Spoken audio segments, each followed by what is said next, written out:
Alagamentos, enchentes e deslizamentos, infelizmente, fazem parte do calendário anual brasileiro. Todos os anos recebemos tristes notícias de cidades atingidas por desastres naturais que afetam a vida de milhares de famílias. Nessa entrevista, o Cidadania vai falar sobre os seus direitos diante de prejuízos causados por eventos da natureza. Eu recebo agora Diego Amaral, advogado especialista em direito civil e imobiliário. Diego, bem-vindo ao Cidadania, obrigado pela sua presença na TV Senado. Eu que agradeço, Marcelo, pelo convite, pela oportunidade, principalmente de poder falar com os telespectadores sobre um tema tão caro à sociedade.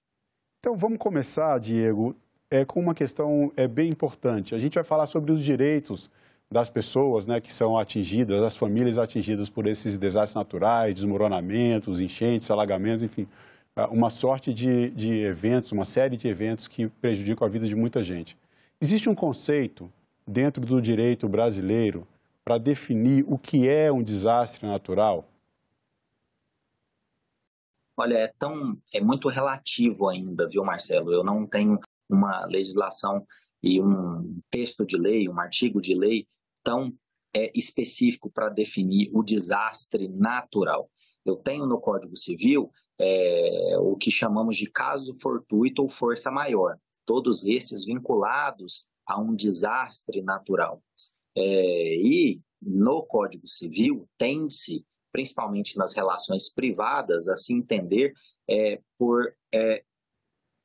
pelo fato de não haver nenhuma responsabilidade quando se trata de um caso fortuito ou força maior, que não seria o caso do que nós comentaremos aqui, tendo em vista que muitas vezes esses desastres têm uma causa, têm um motivo, por mais que conceitualmente a mídia o traz como desastre natural. Nem sempre é. Existe, às vezes, uma exploração de terra, uma ocupação irregular de área que pode acelerar a realização, né, deste efeito natural e prejudicar aí a vida de muitas famílias.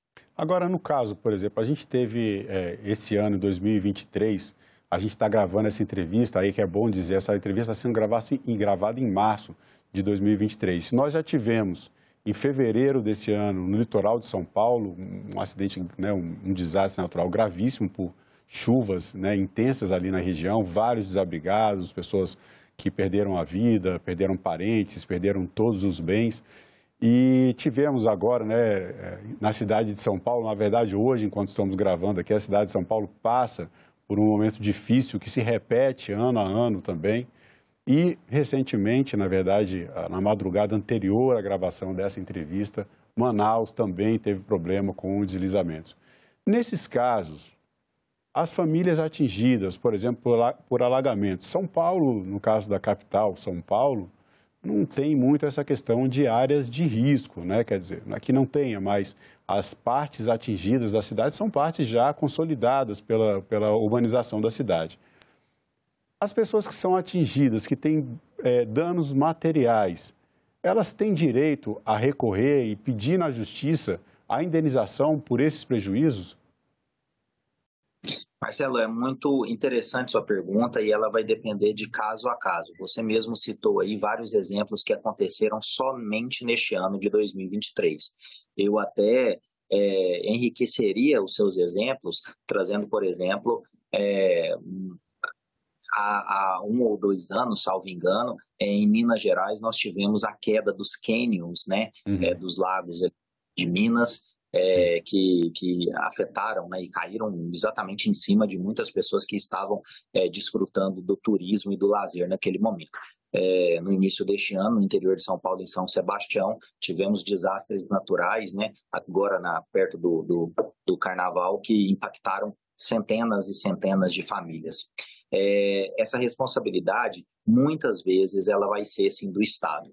O Estado, como um todo, e aí eu estou falando de município, Estado e União, precisa necessariamente zelar pela segurança, entre outros fatores, segurança, saúde, da sua população. Neste ponto, nós estamos falando especificamente de segurança.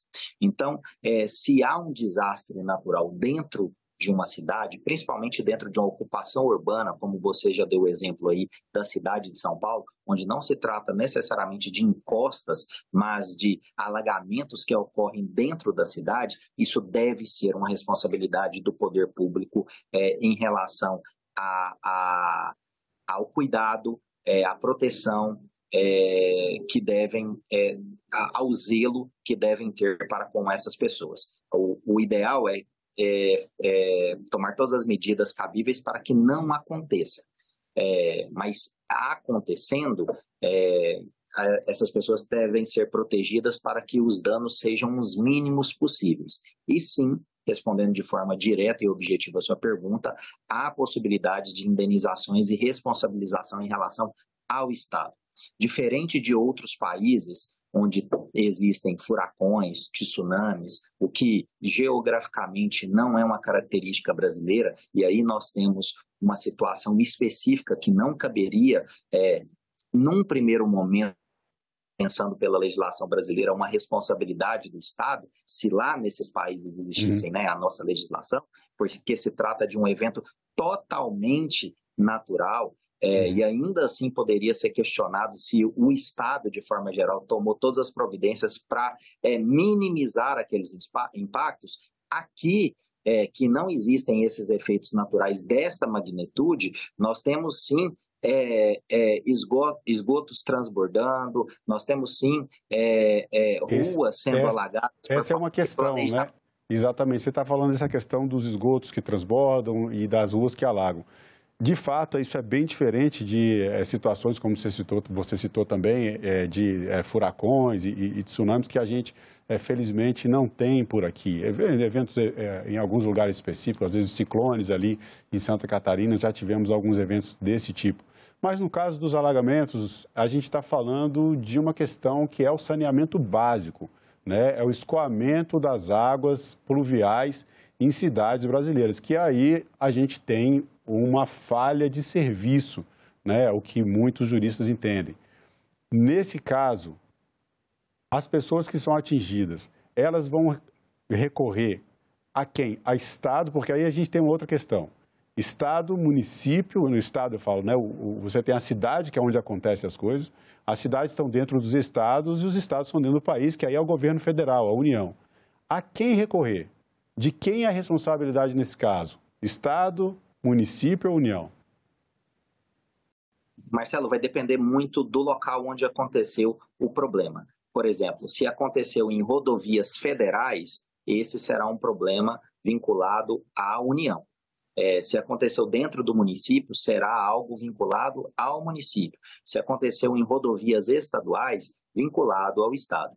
Mas de forma geral, e muitas vezes o cidadão, e aí falando diretamente ao cidadão mesmo, ele pode buscar essa indenização e essa reparação de danos, principalmente, contra mais de um poder estatal. Município e Estado, município e União, vai depender muito da circunstância. Existe sim uma falta de planejamento quando se há, por exemplo, algo direcionado ao saneamento básico, aos esgotos, entre outras questões, de fato, estão vinculadas muito ao município, ao planejamento daquela cidade. Muitas vezes corrompido, no bom sentido da palavra, por um desenvolvimento imobiliário desenfreado, sem o planejamento adequado, com leis que foram aprovadas sem que houvesse realmente as audiências públicas, não em relação ao número de audiências públicas, mas ao conceito de se ouvir profissionais vinculados à área urbanística da cidade, ao meio ambiente, entre outras situações, isso deve ser responsabilizado. Deve haver uma responsabilização dessas pessoas. Dependendo da situação, até uma responsabilização criminal do gestor. Mas aí dependendo da situação. Mas nesse caso, Diego, como é que a pessoa, por exemplo, no caso de enchentes, a gente teve, por exemplo, o caso do litoral de São Paulo, as casas foram literalmente engolidas pela terra ou pelas águas. Como fica a parte de comprovação desses danos materiais? O que uma pessoa pode fazer para se prevenir? Né? Porque algumas pessoas moram em lugares que são, frequentemente afetados por subida do rio, né? Sobe o nível do rio, e tem risco de alagamento. E a gente teve um caso agora, por exemplo, ou temos casos ano a ano, normalmente em famílias de classes sociais mais humildes, que têm as suas casas devastadas. Como comprovar esses danos materiais para poder pedir a indenização? Porque se vai pedir a indenização, você tem que ter um montante a ser pedido, né? Como é que funciona essa parte do direito? Marcelo, o direito civil brasileiro é um direito substancialmente baseado em provas, né? Então, muitas dessas provas podem ser colhidas das mais diversas maneiras. Fotografias, vídeos, reportagens de televisão, aí sim, notas fiscais do que a pessoa já tinha ou não em relação às suas compras, tudo que ela puder comprovar que existia determinado equipamento, determinado produto, determinado móvel e ela perdeu, inclusive a sua própria casa. Hoje em dia é muito fácil, nas mãos dos mais diversos brasileiros, de praticamente toda a população, nós temos um smartphone com a possibilidade de tirar fotos dos locais. E muitas pessoas já possuíam, inclusive, fotos pretéritas em relação a esses eventos, em seus aparelhos. Tudo isso pode ser usado para demonstrar o que existia em relação à propriedade e o que foi perdido em relação a esses incidentes que aconteceram. Claro, quem tiver toda essa documentação de forma regular, mas esse meu recado não é somente para os imóveis regulares. Eu entendo que essas indenizações, por uma questão de cuidado do Estado para com a segurança da população, cabe, inclusive, para áreas irregulares. Esse ponto que você tocou é importante, né? As áreas irregulares... Por isso eu quis fazer essa pausa e diferenciar. Quem tiver regular vai ter uma certidão de matrícula do cartório de registro de imóveis comprovando qual era a metragem da sua residência. Isso tudo vai valer como prova para uma indenização, chegando até o ponto de uma indenização que talvez seja até muito difícil de ser medida pelo próprio judiciário, que são as indenizações pelas perdas de vida, né, que eventualmente podem acontecer. A mãe que perde um filho, o filho que perde uma mãe, por uma, talvez, omissão, muitas vezes, do Estado. E aqui eu falo Estado como um todo. Agora, tem duas perguntas que me vêm à mente agora a partir dessa sua fala. Primeiro, em relação a ocupações irregulares. O município ele pode ser responsabilizado por não ter impedido essas moradias em lugares que não deveriam ser ocupados por famílias, por casas? Essa é uma pergunta. E a segunda é sobre a questão que você tocou, a questão de mortes. No caso de um arrimo de família, né, uma pessoa que ajudava no sustento da família, que morre decorrente, né, que tem a morte decorrente de um evento natural, a família pode pedir, por exemplo, uma pensão vitalícia para o Estado? Vamos lá. A resposta é sim para as duas perguntas, Marcelo. O município pode ser responsabilizado porque coube ao município uma omissão em retirar essas famílias de áreas irregulares quando se viu tal situação. E quando eu falo quando se viu, o município pode alegar assim, mas nós não tínhamos conhecimento. Mas é obrigação do município ter esse conhecimento.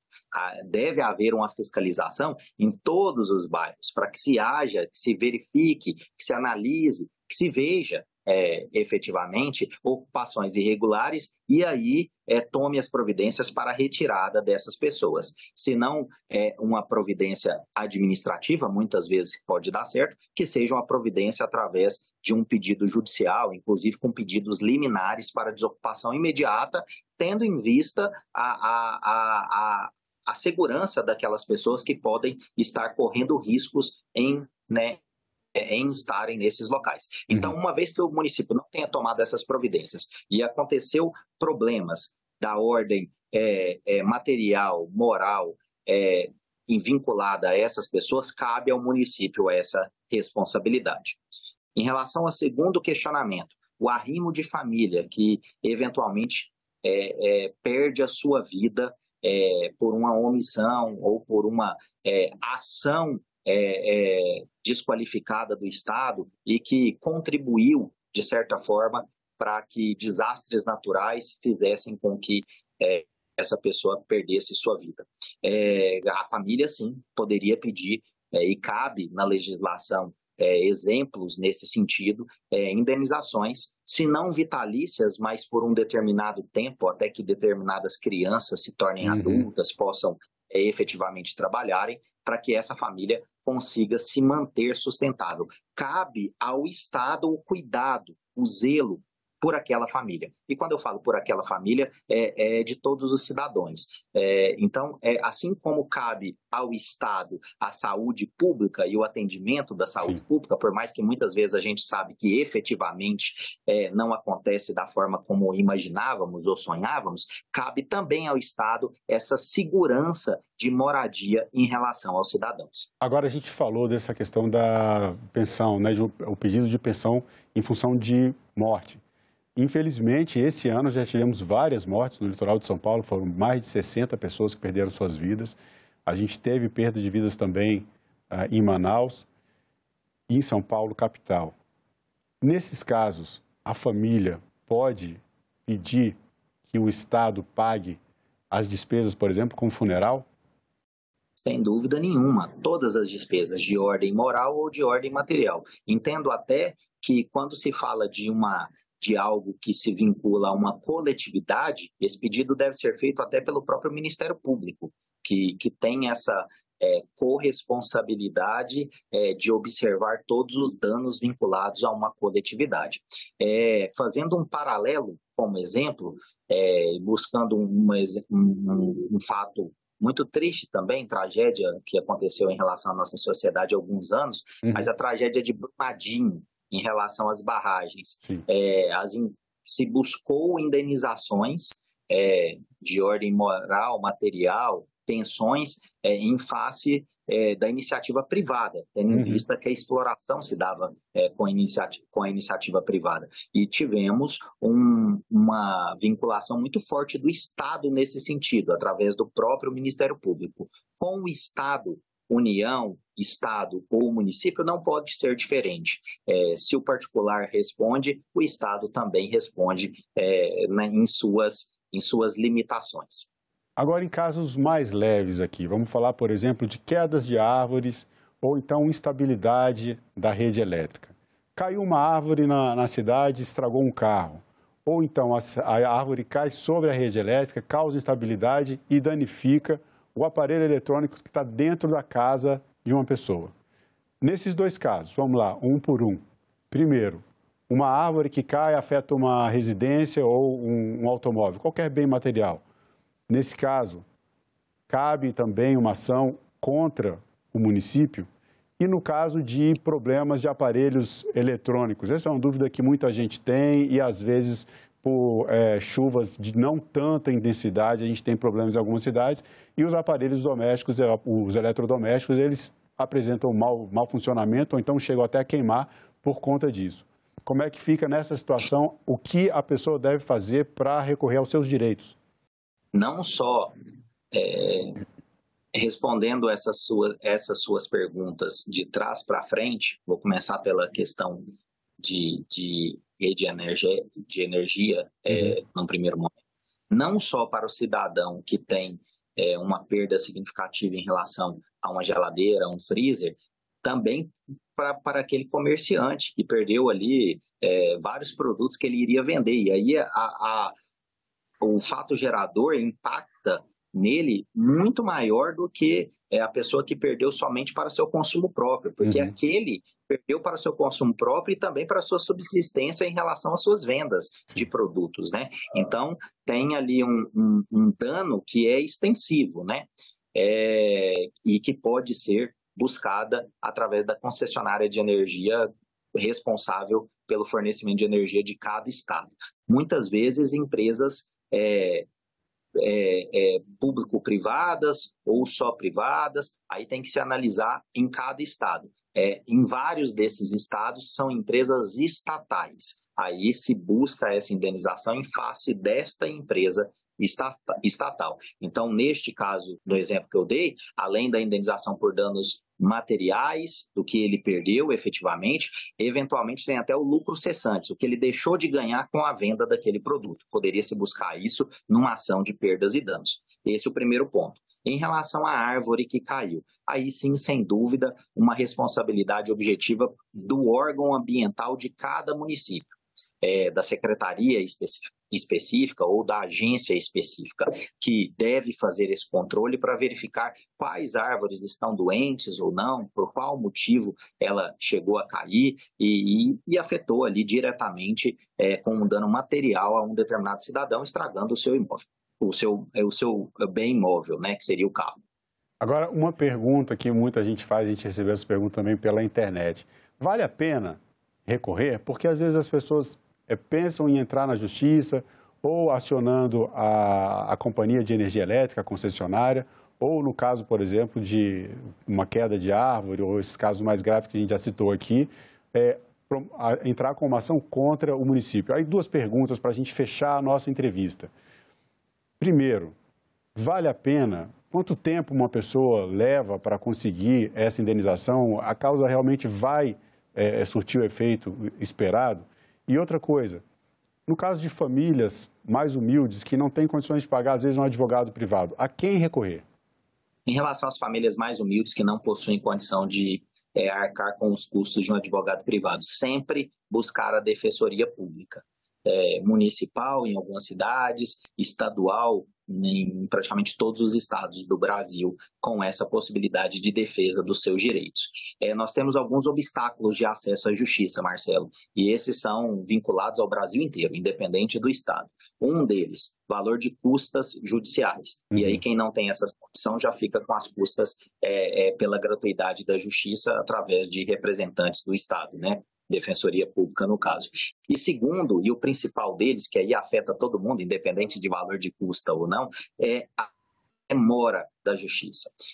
Então, muitas vezes a pessoa precisa de algo imediato. Ela precisa de uma geladeira, de uma outra geladeira, de forma imediata. Ela vai ter que comprar. E aí, nisso, o judiciário ele acaba pecando, porque ele não consegue ainda, em razão do número de recursos que o próprio ordenamento jurídico brasileiro tem, conseguir dar uma resposta satisfatória temporal em relação à pessoa que sofre com aquele prejuízo, né, que tem uma lesão ao seu direito. Porque na justiça comum esse processo vai demorar aí em torno de 2 a 3 anos. Se eventualmente estivermos falando de algo vinculado ao juizado especial civil, né, muitas vezes com ações dessa magnitude entre particulares, né? Vamos supor que a responsabilidade tenha sido de um particular, de uma construtora, por exemplo. Nós estamos falando aí também de 1 ano, de 1 ano e meio para julgamento. Isso como uma média nacional. Os processos podem ser muito mais demorados do que isso, e isso não atende imediatamente a necessidade daquele determinado cidadão. Mas você recomenda que as pessoas entrem com ação, né? Não deixem passar. Eu sempre vou recomendar, porque as pessoas muitas vezes, por conta dessas dificuldades, elas acabam deixando de fazê-lo, e isso não entra nem como estatística, né? Muitas vezes nós não ficamos nem sabendo de determinadas situações, pelo fato de as pessoas não formalizarem isso de alguma maneira, né? Que seja com o ajuizamento de uma ação judicial ou mesmo com a ação administrativa perante o Estado, município ou União, né? Os municípios hoje têm os seus processos administrativos, que é uma outra possibilidade também de, num primeiro momento, buscar o ressarcimento de determinada indenização de material por um motivo vinculado àquele determinado município. A gente sempre orienta que se busque os seus direitos, porque a pessoa não pode ficar lesada sem buscar a responsabilidade daquele que efetivamente é o responsável direto e objetivamente pelo prejuízo causado. Diego Amaral, quero agradecer mais uma vez a sua presença no programa Cidadania. Obrigado pelas informações e pelo seu tempo. Muito obrigado, Marcelo, e todos os telespectadores que nos acompanharam até aqui. Eu agradeço também a você que nos acompanha no Cidadania da TV Senado. Assine o canal da TV Senado no YouTube, ative o sininho e faça como mais de 1 milhão de brasileiros e brasileiras que acompanham as notícias do Poder Legislativo diretamente da fonte. Na TV Senado, democracia é todo dia.